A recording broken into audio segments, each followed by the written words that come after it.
damn do I love this episode. What about you? It was a nice episode. I thought it was fucking Very, awesome. very sad. Yeah, that too, but I thought it was fucking awesome. It revealed so much. So... Alright, so recap of the episode. Steven's playing some video games, and Line is trying to eat his shirt, apparently. which is something that cats will do. If they like it, they will either chew the crap out of it or scratch the crap out of it. Why? It's like to trim their claws and like to put their scent on things to say that it's theirs. Really? Yeah. I mean, you never had a cat, so you wouldn't know this. I have. I've only had a stray cat to feed, not an actual cat in my house. Yeah, so you wouldn't know. You don't know the struggle. No, I'm kidding. Struggle. No, it's like one of the main things about cats is that they don't give a shit about your things. All right. Especially if they can fucking move it. It's theirs. Yeah, it's there. If they can move it off of something, then they will move it off of something. Like, don't do it in the cup, and they just flip it off over. the table. I have lost many a cup, yeah. I've seen so many videos on Facebook. I'm like, wow. It's all true, because yeah, the cat will just do it out of curiosity and see if it will like fall over and break. And how they like look at you? They're like in the videos. They like look straight at the. Yeah, it's like. And you're like, oh, you think I'm not gonna do it? And then they just move their paw on the glass balls. I'm like, wow. Okay, we're getting off topic. We're getting off topic. Yeah, so Steven, after Lion tries to chew up his shirt twice, Steven then says he's gonna put it in his mane and goes inside. And it's really weird to me that how there's wind in Lion's mane and yet they can't breathe. Oh. He can't breathe. There's wind, so and yet he can't breathe in there. So that's weird to me. I don't know how that was supposed to work. But anyway, he puts his shirt in a bubble and then he goes into the tree and says it should be nice here in this nice, stable, magical tree. And then of course the tree branch immediately breaks. He falls on top of Bismuth's bubble. It pops. She reforms, and Steven goes back out. And Steven falls back out of Lion's mane. And he immediately says, I made a terrible mistake. Pearl's like, what? And he jumps back in.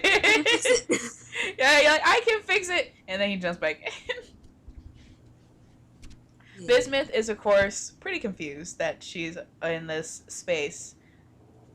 And Steven pops up and goes back down and tells them that he can see a gem, that she has rainbow-colored hair, and that her gem, and then they ask him what her gem looks like, and he says it's an innie.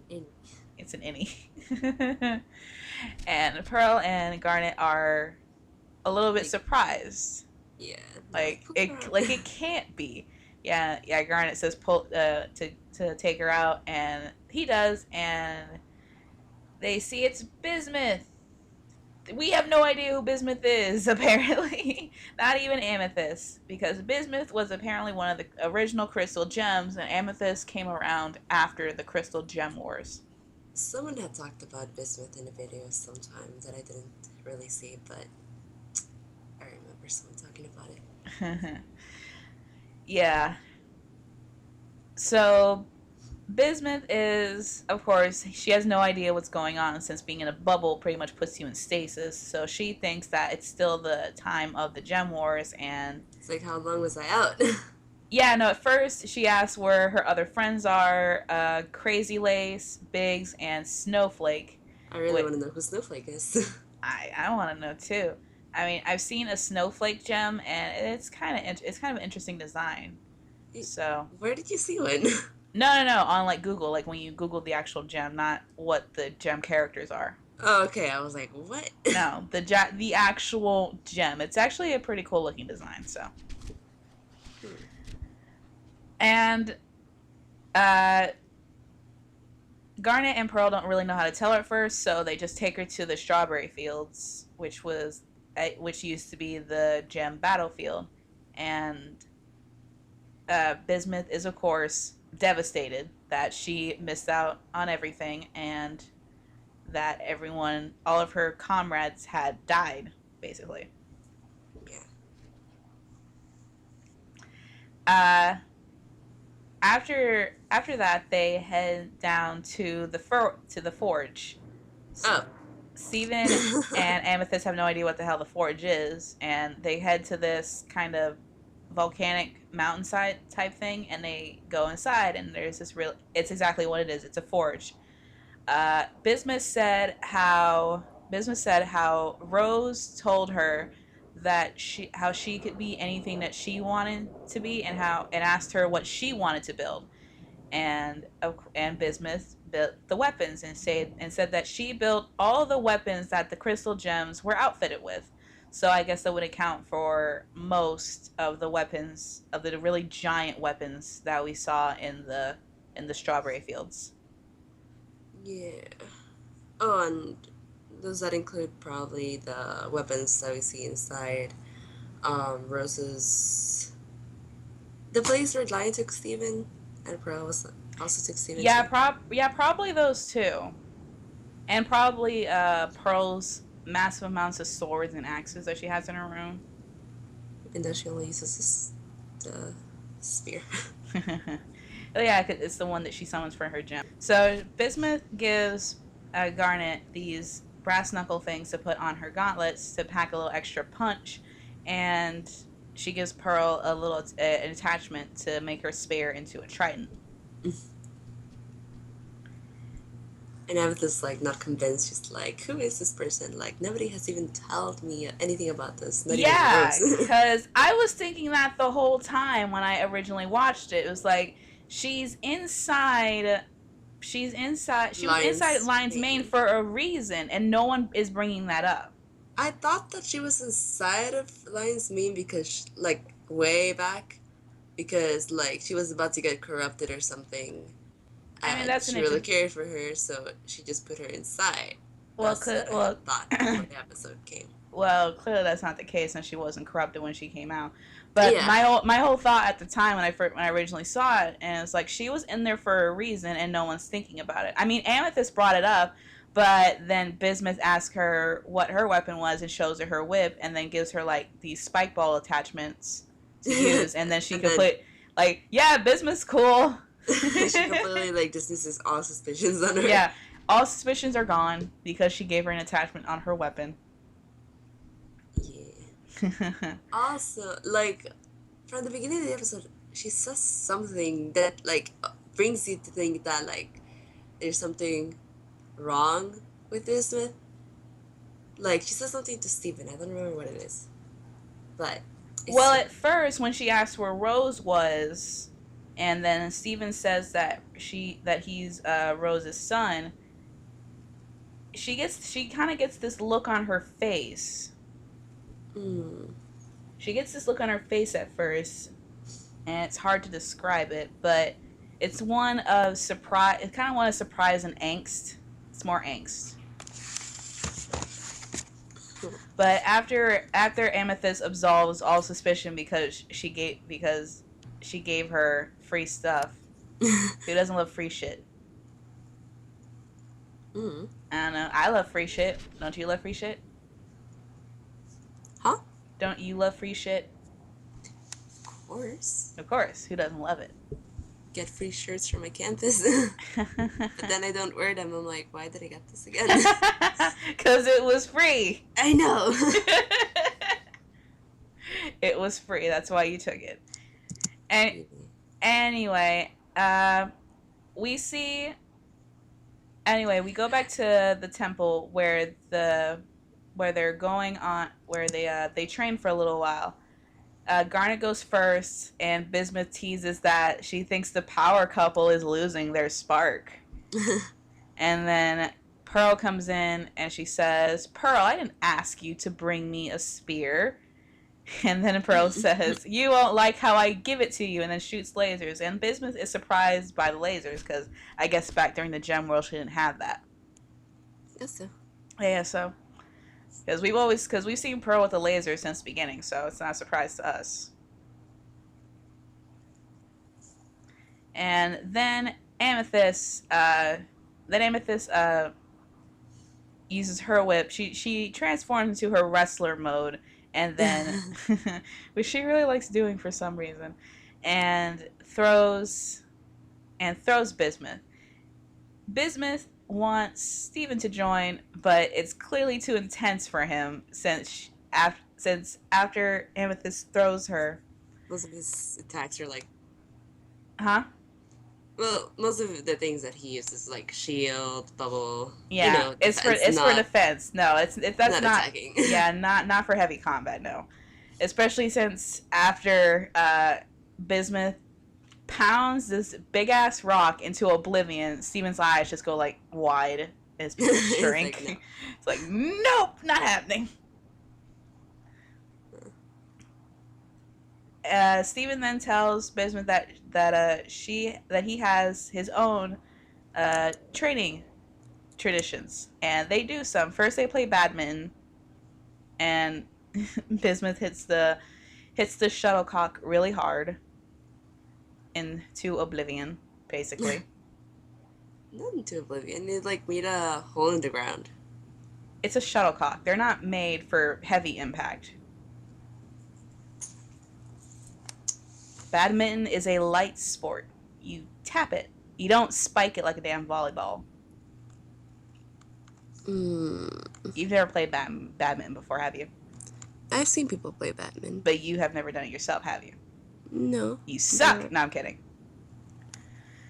Then they make pizzas, which a thing that Bismuth can do is transform like her body parts into like anything, which any crystal gem can do, but she can actually like use it for like functional purposes, since she can like go into lava and not affect her, and stick her hand into a hot oven and not affect her. So pizza. Heat resistance is apparently a thing that Bismuth has. Yeah, they make pizzas out of it. They make pizzas. That's the next thing. And then they watch a movie, which also reveals something. It's another horrible Lonely Blade movie where where Lonely Blade says that it's the demon blade. It has ultimate power, and Steven says, "No, don't do it, Lonely Blade." And Bismuth says, "Of course, if that thing has ultimate power, then of course Lonely Blade should take it." Which says something about her to me. I don't know if you caught it. Yeah, it's like reference to something in the future. Or it's like someone's a little power hungry there. And then Bro's like, it doesn't have to make sense. It's just a cartoon. Yeah, the whole "doesn't have to make sense" line. Or just human. I don't know. But to me, it reveals something that that Bismuth kind of likes power, which there's nothing wrong with it, but the whole absolute power corrupts absolutely thing does come into play here. Especially since Lonely Blade seems to get immediately possessed by it. But that didn't seem to come in mind. After their traditions, anyway, Bismuth asks Steven what he can do, and he shows her the shield, and then pulls out the sword, and it's revealed that Bismuth created Rose's sword. You're skipping stuff. What am I skipping? Oh, they're supposed to go to sleep. It doesn't matter. That's inconsequential. I'm trying to paraphrase. They like after he's using his shield. Oh, whatever. I'm trying to paraphrase. Okay. Go on. You can't go over every minute detail, otherwise it'll still take forever. It's a half-hour special, Jesus. Meh. Then after showing them the shield and the sword, Bismuth wants to show Steven something else. And so they go back to the forge. Bismuth says that she created the sword, and it can cut through a gem's physical form, destroying the form but never harming the gem, and that she created it for a fair fight. But then she says Homeworld doesn't play fair. And then they go deep down into the abyss of the forge, and she reveals the breaking point, a device in which can shatter a gem And of course, shattering a gem will destroy them forever. Yeah. Steven doesn't want to use it because of obvious reasons that killing is wrong. I mean, if you use that thing on anyone, it would kill you. That thing will punch a hole in you the size of a basketball. Even in a human. Yeah, that thing's deadly for anyone, and it works really quick. That thing's like a bullet. This, like I said, the size of a basketball. mm. What? Mm. You're Like, good. I don't know if it's the size of a basketball, but okay. It would still make a pretty large hole in you. You would not survive if that thing plunged deep into you. Nope. No one would. Bismuth is surprised that Steven won't do it, and then Steven says it's wrong to shatter a gem, and wouldn't it make us as bad as our enemies? And Bismuth says, of course not, we'd be doing it for the right reasons. And Steven says, shattering a gem is wrong. And then Bismuth gets all shadowy eyes and said, that's exactly what she said. Steven's confused, and then she says, that's exactly what you said. So Bismuth is cuckoo for Cocoa Puffs at this point, and she believes that Steven is Rose. A constant problem that he has, apparently, with anyone that knows Rose and does not know Steven. Steven says that Steven says that he doesn't know what she's talking about. Bismuth says, don't lie to her. And then she tries to kill her, saying how you're lying about everything, like you lied to the others about me, but I didn't just disappear, did I? You know what happened to me. And then tries to cut Steven in half. Yikes. She says that the breaking point would have changed everything, and what kind of leader doesn't give her army the best chance to win? How could you value the lives of our enemies over the lives of your own comrades? And look what happened without me and without the breaking point. You lost. And as she says this, uh, Steven floats up into the air, and then Bismuth throws one of the rock dummies at him, and it crashes right into him. Once again, it doesn't kill him. It gives him it doesn't even give him like scratches or anything. He's totally fine. Thank God he learned that floating ability when he did. Otherwise, he probably would have died a long time ago. Yeah.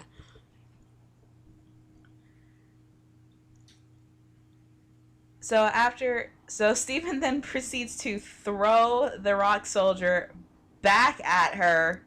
And he warns her. Yeah, he warns her. So the force of the stone soldier forces Bismuth to let go of the breaking point. Steven grabs a hold of it and tells Bismuth that this needs to stop. Bismuth then says that, what are you gonna do? Shatter me? And points the damn thing right at her gem and says, go ahead, just do it. I mean, good lord. Drama. So much drama. Steven says, no, even if we don't get along, no one deserves this. She then pushes Steven and then grabs the breaking point, about to use it. Steven then grabs the sword and then plunges it right through Bismuth. Bismuth then says the saddest words of the episode, that you should have shattered me back then. At least then I wouldn't know how little I mattered to you. You didn't even tell them. You didn't even tell your friends, my friends. And I wanted to cry at that scene. It was just so sad. Like, oh, Bismuth, you're not I teared evil. up. I was like, this is bad. Like, oh, Bismuth, you were bad. And then Steven says that he's gonna tell them, everything, and Bismuth says, then you really are better than her, and poofs. Reference to what happened when they were supposed to go to sleep, but you skipped. Whatever.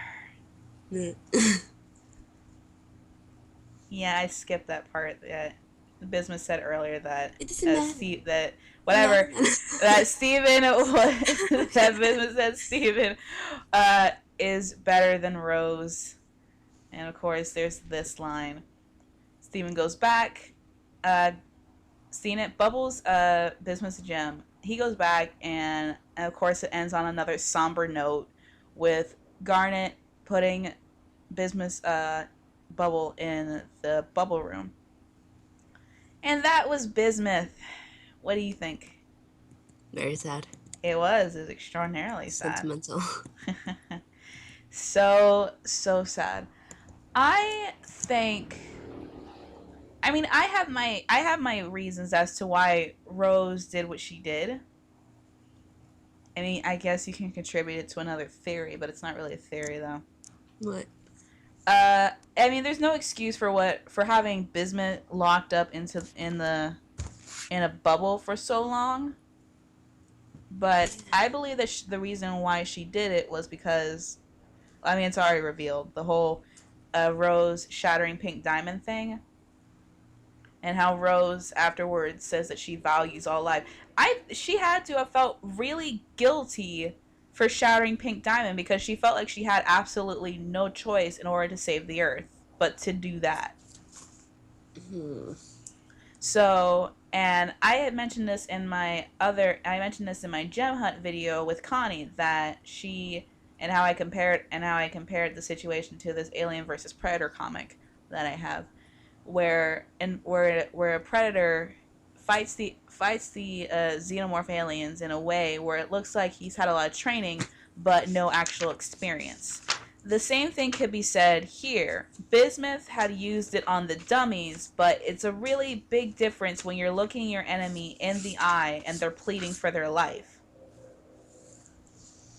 So my thought is that Rose didn't want Bismuth to go through the same guilt that she felt that she went through.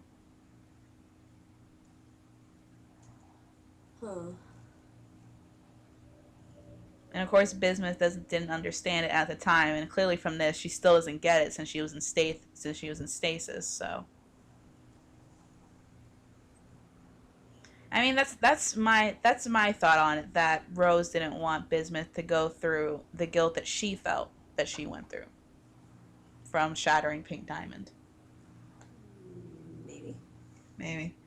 So, when do you think they're gonna bring Bismuth back? No clue. Probably another 100 episodes. Another 3 years. And no clue. No. I don't see, like, maybe when, like, what they're in, like, fighting against the gem homeworld, but maybe at the same time, I'm like, if they bring her back at that time and then, like, she still would want to use the weapon. Yeah, but Steven threw that in the lava, so that's not happening. I mean, yeah, she could make another one, but maybe after some time they decide to bring Bismuth back. I'm sure it's gonna take a while because that's how this show works. It's gonna take a while for anything. But this revealed a lot about Rose too with Bismuth, that Rose lied to Pearl and Garnet, saying how Bismuth disappeared during a battle. I mean, how could she do that to them? That you just straight up lie about where the whereabouts of their friend is. One of their few surviving friends. She lost sight of her or something like that. I mean, she didn't because she put her in Lion. Rose is so, like, mysterious. Yeah, Rose's history is shrouded in mystery. It really is. Like, you get to see little bits here and there about her. Like, for example, in one of the episodes that's way ahead of this that I won't talk about, never mind. I mean, Rose has had so many secrets from everyone. I mean, is there anyone? I mean, they kept a lot of the dark stuff away from Steven, but even still, there's stuff that they don't know. Even Garnet didn't know from her future vision what happened with Bismuth. Yeah. But I feel pretty bad for Bismuth. She is in one point in time, and then she wakes up in another point in time. All of her friends are dead, except for a few of them. She still feels betrayed, and she's confused about certain things when it comes to Steven, thinking that Steven is Rose. I mean, it's like a dark version of Captain America, honestly. Well, think about it. It's kind of that's how I see it. Captain America, he's in this war, and then he's in an accident, and where it puts him into, and then it puts him into a freezer bird coma for 70 years. And then he wakes up in a new time. All of his friends are dead except for a few. I mean, the whole betrayal thing's not exactly there. That's more reserved for Bucky, but it's still it's kind of messed up. I mean, poor Bismuth. I mean, I hope she does come back soon because she is also an interesting character, and it would be nice to join. It would be nice for her to join the team. I mean, they made special bumpers for this episode, making it look like she was going to be a permanent member of the team. What do you mean bumpers? Like the little things in between where before it went to commercial and it showed all the gems, including in business. Yeah, the chibi versions of them. They're called bumpers. And they made it just for this episode, so I would hope that they wouldn't let that go to waste for just one episode. I would hope so, anyway.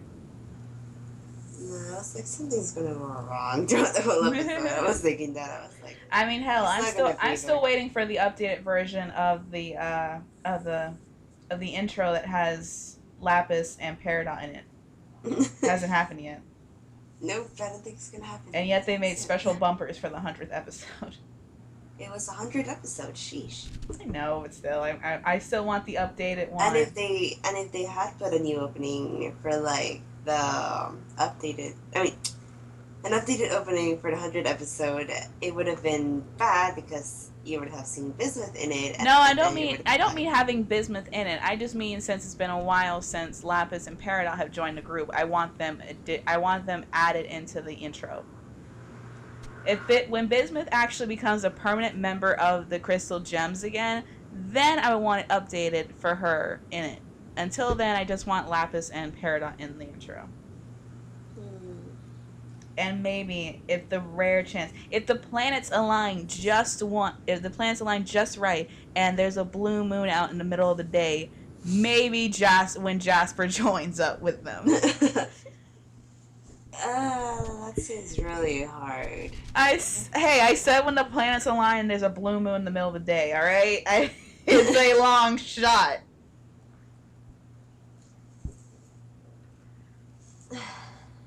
Who knows? Jasper might join up. Maybe. Would be nice. Yeah. Doubtful, but it would be nice.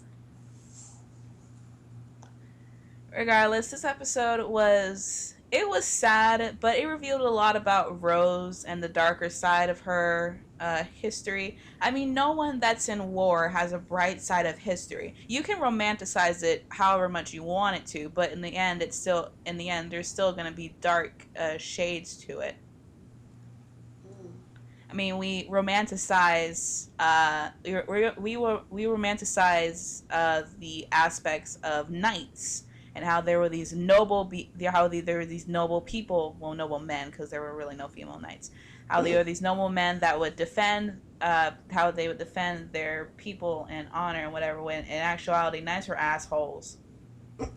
They were dicks. Okay, turn it down. That's my show. Show? Yes. A TV show? What? My YouTube channel. I'll say show if I want to. Wasn't there some new YouTube guidelines, something that you can't use words or something? Fuck that! Alright, fuck that noise. Fuck that new terms of agreement bullshit. I'll say whatever vulgar profanity language I fucking feel like. And then this Freedom of speech. Freedom of speech. Whatever. Regardless, the gems can try to romanticize Rose as much as they want, and granted, Rose is clearly a very wonderful person, but she clearly had her dark sides to it since, it's war. Yeah. So, what do you think will happen when Bismuth does eventually come back? Do you think she'll finally acknowledge that Steven is not Rose and that Steven is Steven? I kind of thought that she did acknowledge that. Can you get a little bit closer? You kind of sound far away. I kind of thought that she had already kind of acknowledged that when she said like, "Oh, you are better than her." Yeah, I guess. Maybe. So maybe they can fix that. I mean, who knows? If Bismuth, who seemed to be just as angry as Jasper, just not as crazy and obsessed because, well, she's been in the bubble for centuries. Maybe Jasper can be fixed. Maybe. Just maybe. Alright, so that was Bismuth. Thank you once again, Rin, for joining me and reviewing these episodes. I was tied down and forced to speak. Yeah, I somehow did that over my computer. That's what you want them to believe. Yeah, right now she's in her apartment and there's two guys holding guns to her head. Let this be known.